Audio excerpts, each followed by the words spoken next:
Good evening and welcome to the Finance Subcommittee meeting. Today is Tuesday, March 29th, 2022, and the time is 7:37 p.m. I'm going to do a roll call to establish a quorum. Jared Homer. Here. Kathy Ehlers. Here. Cynthia Mendez. Here. Tony Rodriguez. Here. Timothy Sullivan. Here. And Joyce Asack present. So we do have a quorum. Thank you, everybody. So this evening, we have here the first item on our agenda is the FY 2023 budget update. And we have Chris Correa with us this evening. Chris, if you can take over the mic and do your presentation for us. Good evening, everyone. So just wanted to give you a brief overview. I met with the city CFO, and we're still at the preliminary stages, going over numbers, looking at insurance premiums, utility costs, projecting some union negotiation costs. So, you know, all the pieces are coming together, but it's a huge budget, so it does take time. But in the meantime, I wanted to take you through the challenges that we are facing in this budget of why the process takes so much time. So, so I put together a little packet, and I'd like to take you through it.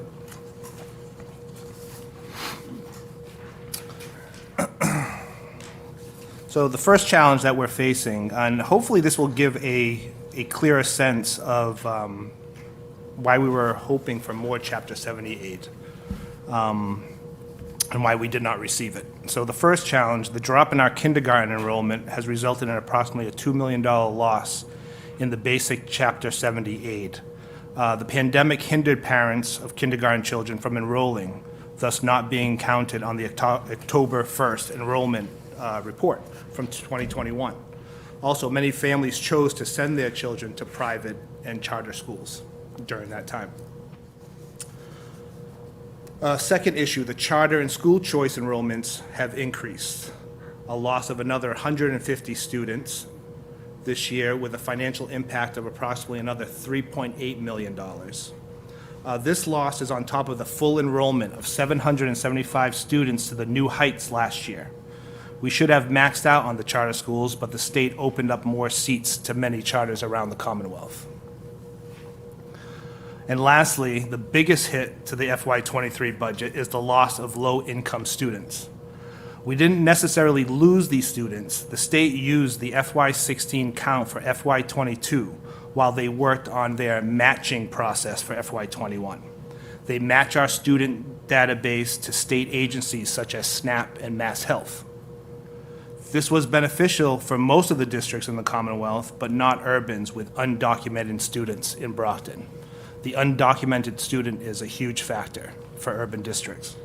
This costs us $5 million for the upcoming school year. The low-income student count went down by 896 students. You will recall that this was the Brockton Kids Count campaign that we pushed on the state a few years back. Although we did get the state to recognize this issue, we still have the undocumented student issue. Okay? Janice Plumer, who's our outreach coordinator, she's done a great job, and she's working with families to get them on the SNAP program onto Mass Health, which will in turn help the district. So overall, we're down over $10 million in revenue. Our work going forward is to attract students back to BPS and get more students on state assistance programs. So on that piece, anybody have any questions?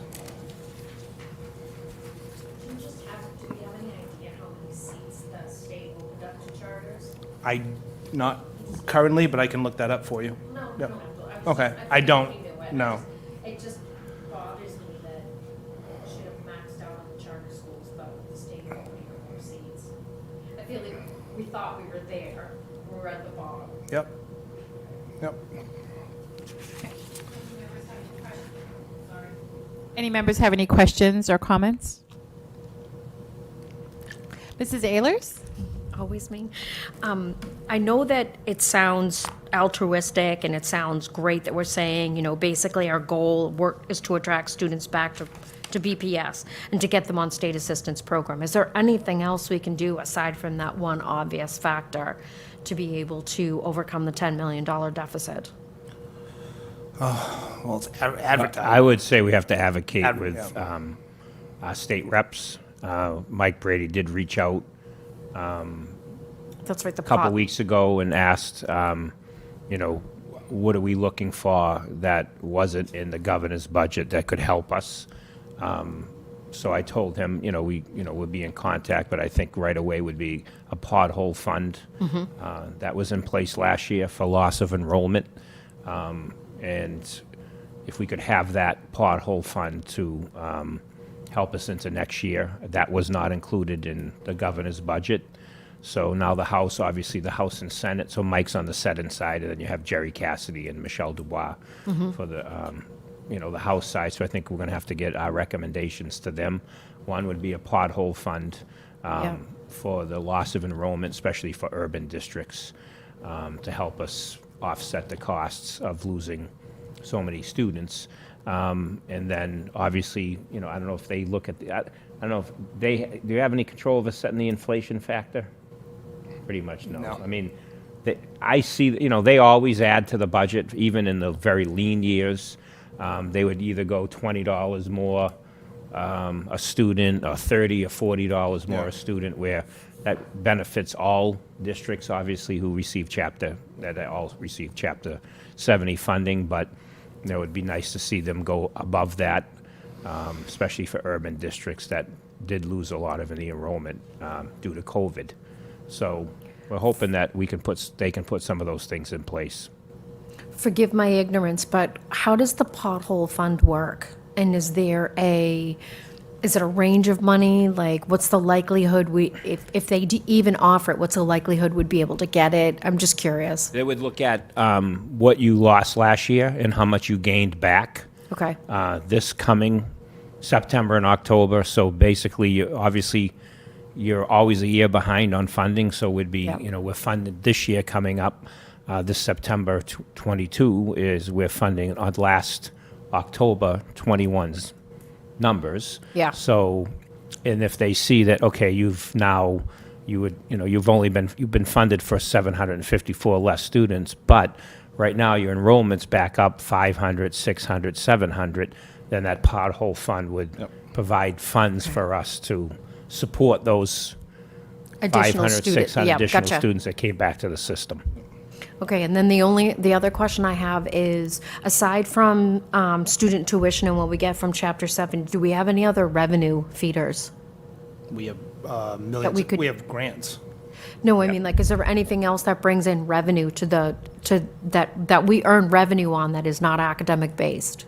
It would be the city's tax, the revenue from the city taxes, and that obviously they have to give us what their contribution has to be, which the state tells them this is how much you have to give to the school system. So they get that obviously through their tax revenues. I think I should have asked the question differently. Like, when we have our own busing, transportation, will we have the ability to earn money? Will we have the ability to earn revenue on those types of things? Is there anything out there that we could pull in additional revenue to hit the bottom line that we're not Other considering? than getting students through school choice, Yeah. that brings in obviously extra money and we get that money from, like, if kids come to us from Randolph, East Bridgewater, Yep. Avon, then obviously we would get that per pupil. That sometimes is a wash because, if we take 150 kids in, we usually have 150 kids that go out Yep. on school choice. So, that part's difficult. The busing is probably the biggest thing we have and that's more of a that's saving so much Savings money. to the Yeah. district. And we will make some revenue because once we're up and running, I mean, I'm sure other districts will contact us about, Yeah. we used to use Lucini, who services, Bridgewater area. When a student couldn't take care of a field trip for us, we would call Lucini or Tremblay and say, can you do these field trips because first student doesn't have the buses. And so now we can provide that service and charge other districts. Yeah, no, that's a great point. So that's revenue there as well. Okay. And then we're still doing the marketing campaign, right? Because Yes, we're because I bringing feel in- like that's going to be probably the easiest way for us to kind of, buy back our kids, so to speak. Jess is putting together the proposal now to have a bid go out for Okay. marketing companies, PR firms to come in. within the next month and start to put things together for us. Okay, perfect. Yep. All right, thank you so much. If I can just interrupt. So I had a long conversation with Jess yesterday, and she's got some amazing ideas. We were brainstorming, so it might not be a bad idea to have her come to one of our meetings, because it's the ideas that she was coming up with are awesome, and I think they're great ways to be able to bring in new students, get our numbers up, and so it might not be a bad idea to have her just come do a quick presentation. Yeah, we'll have it next week. Yeah, Yep. because I know I threw an idea off because I was driving around. I'm like, okay, we're going to do some yard signs. Kindergarten enrollment's open, and there's just so many unique ideas. And there's a great one we were talking about. So I'd love to have her come here, present, and give you some of the info that she was running by me yesterday. So maybe, yeah, absolutely. I think it'd be great. Get the marketing going. So. Perfect. And again, I know when we had talked about it, we had mentioned as far as the busing, renting them out, whether it's, private, out in our community, if they needed a bus, things like that, find ways that they can rent our buses. So we can get that extra income coming in, the extra revenue. So that was like our second goal. Our first goal was to get the busing for our students. And then I remember Mr. Rodriguez and a few other members mentioned, let's find ways to get some money to have it pay for itself even more. So thank you. Mr. Sullivan had a question. Yeah.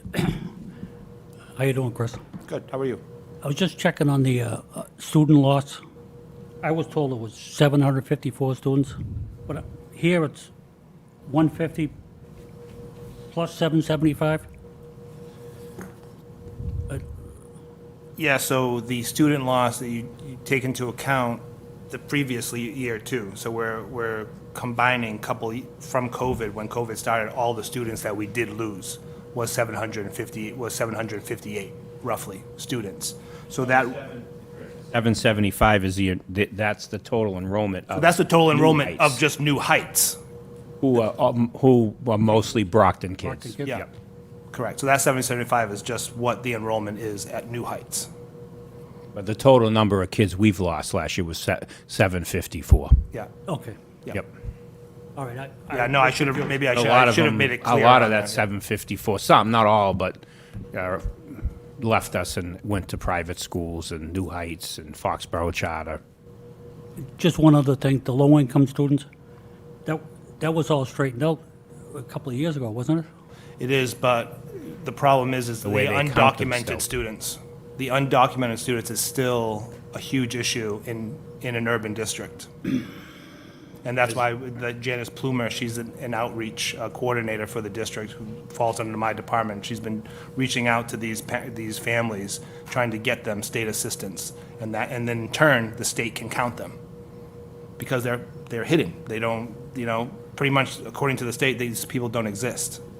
Because they're undocumented. But they're at the school being taught now? Correct, yes. Yep. Wow. Do we know how many that is?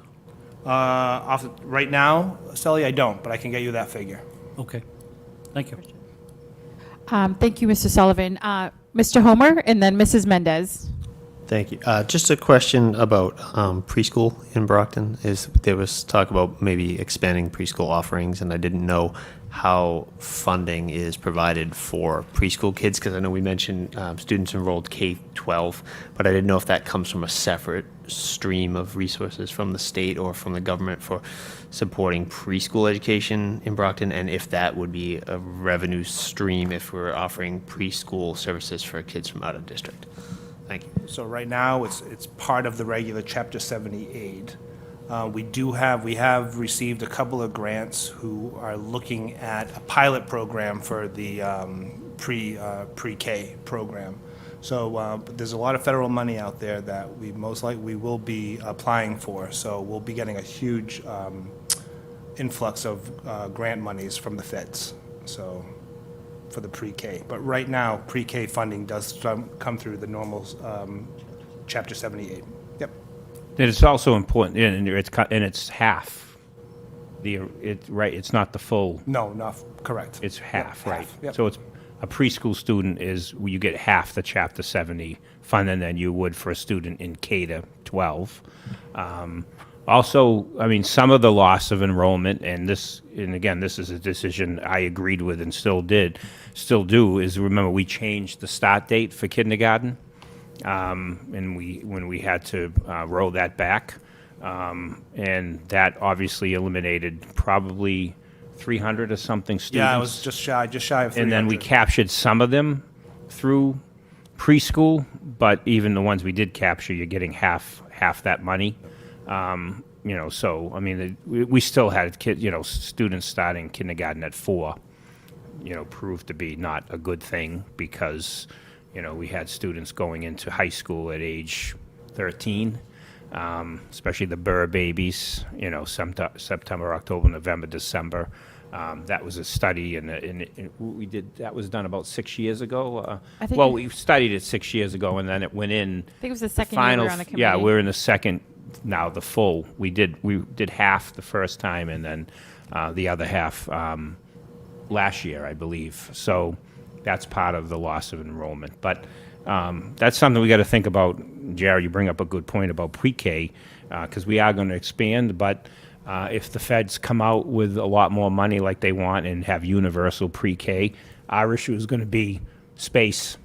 It's going to be like, it's great that they're going to come out with the funding, but it'd be nice to come out with some funding so we can actually find a couple of locations to have pre-K centers, because we're just not going to have enough room in all our schools. We just don't have the classroom space to put, all these new pre-K classes in.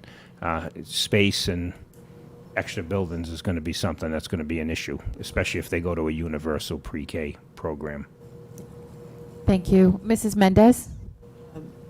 I have a question, but I gotta say, I'm feeling the repercussions of that change K start date, let me tell you. But I get it, though. I get the research and the reason. But in regards to what you mentioned here, we need to get more of undocumented students and their families for state assistant programs. From my understanding, can they get state assistant program? Is that a way that they're counted? They can. Okay, and that's through like the tax number that they have? Or, I mean, you don't need to know the details. I just wonder if they get that. I don't know exactly. I'd have to ask Janice Plumer how exactly what numbers they go by, but. Oh, She okay, can yeah, speak, that'd yeah. be great. Because I always thought, well, I'm probably misinformed, but yeah, thank you.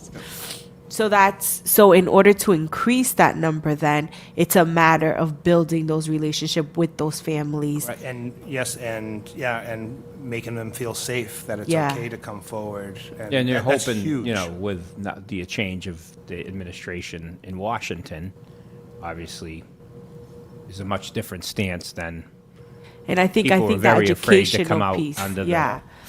I think former the educational administration piece is now. huge. No, You this know, you family- hope now yeah. they're more, Yeah. they feel more safe, because that was the issue we were having, making sure everybody filled out the census. Yeah. We were doing it because people were worried that, they didn't want to fill out anything if they were undocumented, because, they were obviously afraid ICE was going to come and find them. And so hopefully now that, again, the administration has changed, we will now, those people will feel safe, and that's what We Janice have has seen, been we have doing. seen, we have seen a little bit of an increase in this past year, so I think the administration and the federal government has made a big difference. Okay. All right, thank you. I just had a quick question, Chris. So do we have a ballpark idea number from year to year, like how many undocumented cases she's been able to work with? Bring in, yeah, I can Yeah. get, You- yeah, I she'll can So get tell just a you. ballpark Yeah. idea to Oh. see, like, what is she doing She can tell you. that's Yeah. working, that we can learn from to see, this is what our number was a few years ago up until today, just to get an Yeah, idea no, I for can it. get you that information, definitely. Yeah, Thank you. absolutely. Thank you. Any other school committee members with any questions or statements? Well, it looks like there's no further questions or statements, so thank you so much, Chris, for your time. We appreciate it. Actually, before, you had mentioned that you... everything? Well, All right. actually, Chris, I had asked Chris, so you had mentioned sometime, is it late April, early May, you'll have the budget books for everybody? Early Just a May. ballpark idea. Okay, don't hold me to it, but I'm hoping for early May. Okay, because I know a couple of the members had asked, and I wasn't sure around what time we get them. So sometime in May, we should have the budget Yeah, books. it'll be shortly after April vacation. But we will have, like, we'll continue to present like we have, like, in the past. So we'll be coming forward with, how we're gonna add some positions to attrition. We're working on now on class size and, who's retiring, what positions are open that have been filled by permanent subs that, we'll either continue to fill them permanently or eliminate them based on class size. And, there's other positions we have to look at. So that will be coming sooner than later. So pretty much within the next few weeks, we'll start that process. Thank you. Thank you so much. Thanks, Chris. Thank you. Okay, so item number 2 on our agenda is other business. Do we have any other business that's coming before Finance Subcommittee meeting this evening? Chris, can we get an update on buses, when they're scheduled to roll in? So they're ahead of schedule, believe it or not. They should start rolling in sometime late June. So they were poised to come in around end of July. So they're about a month ahead, which is great. Okay, so that's good. So we'll So I be think good- it'd be important for us to, at the next, maybe we need to schedule, we could either be finance or safety, security, transportation. I think we can have the mayor here and Troy and really figure out, because we have to find a bus depot. And, currently where we are, it's nice to have, but it's not a long-term solution. We actually need a place that actually is going to allow us to fix all the buses on site, enough parking for staff. So, we're going to have a large transportation company, to start next year, and we really need a location. So I think we have to really start working strongly on that, because if we could have something set, we're probably not going to have enough time to have something set up for, the summer but if we could have something set up before the end of this calendar year, like something in October, November, it's important that we get a location that's our own and we can set up where we have plenty of mechanics fixing not only our buses, but all our other vehicles that we have. So I think we need to put that on. Okay. an Should agenda. we put that on for May or a little later? I think it should be soon. Okay, because I think our next meeting, we have a pretty long agenda. Yeah, I think maybe and then we- the meeting in Yeah, you're May right. It'd have to be a May. probably be May. Yep. So in May, have a transportation subcommittee, Right. traffic, transportation, and Yeah. safety, and actually that's Mr. Rodriguez. So Yep. we'll get that scheduled with Melinda. Okay. Yes, speaking of with the buses, after last night's review, I think it would be feasible if we add a tow truck to our fleet directly for the school district. Yeah. It would save us tremendous amount of money on the school side, and then when we talk about revenue, it could also service Yep. on the city side as well. Yeah, I've been saying that for a long Is time. that I joke. we have to go to the city council for that, correct? Yeah, 'Cause probably it's because that's going to probably be that's a big ticket item. Probably over $100,000 purchase, so. 'Cause it's funny, I would say that to Aldo for a long time. I was like, all these Right. old cars you're buying, I'm going to buy a tow truck because they're always breaking down. And I hope he's watching because I give him a hard time all you're the right. time about the Yeah, cars. after that he buys. reviewing last night, Yeah, it'll save us a lot of money. I Right. agree. I agree. School 100%. side, and then also, we talk about revenue. Yeah, the more we can do servicing the city in-house, the side, better. so- Yep. We're slowly getting there. We're We're getting getting there. We've gotten our busing, and again, that's a very important subcommittee that a few of you are on, and I served on that subcommittee, and that's what you're there for. You're there to come back to the committee and make recommendations, and to the superintendent and the city. So, thank you. I mean, we'll get that scheduled, and we can discuss it further at that meeting. Anything else under other business? All right. Can I get a motion to adjourn? Motion to adjourn. And can I get a second? Second. Okay, so a motion was made by Mrs. Mendez. It was seconded by Mr. Sullivan. We're going to do a roll call vote. A roll call to come out of the meeting. Mr. Homer. Yes. Mrs. Ehlers. Yes. Mrs. Mendez. Yes. Mr. Rodriguez. Yes. Mr. Sullivan. Yes. And I'm a yes. Joyce Asak. Have a good evening, everyone. Thank you so much. Thank you.